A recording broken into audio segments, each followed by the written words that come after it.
Bonjour. Voici, vous avez un formulaire à remplir cette fois-ci et j'ai essayé de faire les choses correctement en vous mettant un formulaire remplissable. Pourquoi? Parce que si on passe par les QCM, c'est compliqué de faire les fractions et c'est compliqué pour vous de les écrire. Donc ce formulaire, vous devez me le remplir et vous devez me le renvoyer. Si vous avez des soucis informatiques, par exemple, si vous utilisez une tablette GTST, c'est assez fastidieux. Si vous avez des soucis informatiques, vous imprimez ou vous écrivez les opérations, la trame, et vous remplissez sur votre feuille. Vous m'envoyez une photo pour chaque exercice par exemple. Je vous montre un peu le fonctionnement du formulaire remplissable et ce que j'attends de vous. Voilà. J'ai une expression W qui est écrite, voilà. Le but du jeu étant de trouver la solution de cette expression W, savoir combien fait le nombre W. Alors, la première chose, c'est qu'il faut absolument savoir ces 4 opérations sur les fractions. Si ce n'est pas le cas, si vous n'êtes pas au point, il faut absolument revoir le cours, refaire les exercices, refaire les choses pour réussir ce genre d'exercice. Ça sert à rien de vouloir remplir les cases si vous ne savez pas de quoi vous parlez. Donc il faut absolument bosser là-dessus. Alors ici on est sur un exercice de fin de chapitre, puisqu'on a les opérations et les priorités. Pour ce qui est des priorités, je vous ai donné la trame qui est derrière, c'est-à-dire ce que vous allez devoir remplir. Pourquoi je vous ai donné cette trame? Parce que simplement, la solution, vous pouvez l'avoir, comme vous verrez dans le cours suivant, directement en utilisant la calculatrice. Le but, évidemment, c'est pas de regarder si votre calculatrice sait calculer les fractions, puisqu'elle sait le faire, effectivement, mais pour savoir si vous avez la technique pour calculer les fractions. Donc là, il y a forcément des concessions de fait qu'on aurait eu à faire, qu'on aurait dû à effectuer le jour du contrôle, mais ici j'ai pas le choix. Donc la priorité ici ce sont bien les parenthèses. Les parenthèses sont prioritaires. Donc comment remplir le formulaire? C'est pas compliqué, on vient sur la case. Alors je vous conseille d'agrandir le formulaire, d'avoir quelque chose qui est bien grand pour pouvoir remplir correctement les cases. Donc le plus grand possible pour chaque question. Donc pour remplir le formulaire, je me dirige sur la case et puis le formulaire va vous demander de remplir une valeur. Donc ici la priorité c'est les parenthèses sont prioritaires. Donc le 4 cinquième, il bouge pas. À la souris, je reviens sur le 5 et je passe à l'opération d'après. L'intérieur de la parenthèse.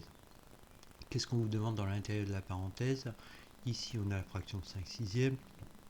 Et ici on a moins 2. Moins 2, on l'a transformé sous la forme d'une fraction. Bien évidemment, c'est moins 2 sur 1. Pourquoi moins 2 sur 1? Parce que moins 2 divisé par 1, ça fait moins 2. Et ici, 5 sixièmes, ça change pas.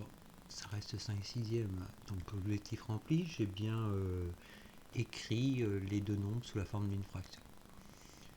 Ensuite, toujours la parenthèse qui est prioritaire. Cette parenthèse qui est prioritaire, je ne peux pas additionner directement. Il va falloir que je trouve un dénominateur commun. Dénominateur commun entre 1 et 6, ils sont multiples. Donc le dénominateur commun, c'est 6. La première fraction, elle bouge pas. C'est pas son tour. Elle n'est pas prioritaire. On attendra avant de faire les parenthèses. Dans la première fraction, elle était avec un dénominateur de 1, elle passe avec un dénominateur de 6, on a donc multiplié par 6, numérateur, dénominateur. Donc ici, moins 2 fois 6, ça nous fait moins 12. La deuxième, elle était sur 6, elle reste sur 6, elle ne change pas. Le numérateur, c'est bien 5. Ensuite, la priorité, c'est toujours les parenthèses. Donc la première fraction, c'est pas encore son tour, on n'y touche toujours pas. 4 cinquièmes.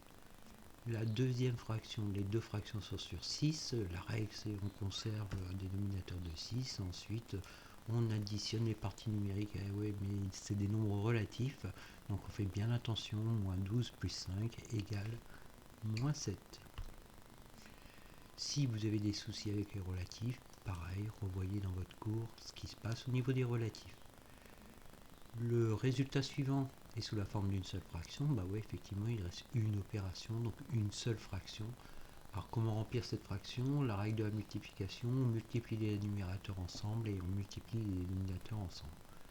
Donc moins 28 pour le numérateur et 30 pour le dénominateur. Alors pourquoi reste-t-il une fraction? Évidemment, pour la simplification. Il est possible que cette fraction, vous ne l'utilisez pas, la dernière. Il est possible que vous n'utilisiez pas. Ici, on peut s'apercevoir que moins 28 et 30 sont tous les deux dans la table des deux. Donc moins 14 sur 15. Remarquez que vous auriez pu vous passer de cette fraction-là, c'est-à-dire la laisser vide, en faisant directement ici la simplification, c'est-à-dire en remplaçant 4 par 2 fois 2 et 6 par 2 fois 3. Alors je vous conseille fortement de faire cet exercice d'abord sur papier et ensuite de remplir le formulaire. Bon courage, et puis j'attends vos devoirs. Une note sera donnée qui sera comme d'habitude une note qui compte que virtuellement, c'est-à-dire pour voir un petit peu où vous en êtes à votre niveau. Par contre, elle apparaît dans votre pronote pour voir un petit peu si vous avez fait votre travail. Merci et bonne journée.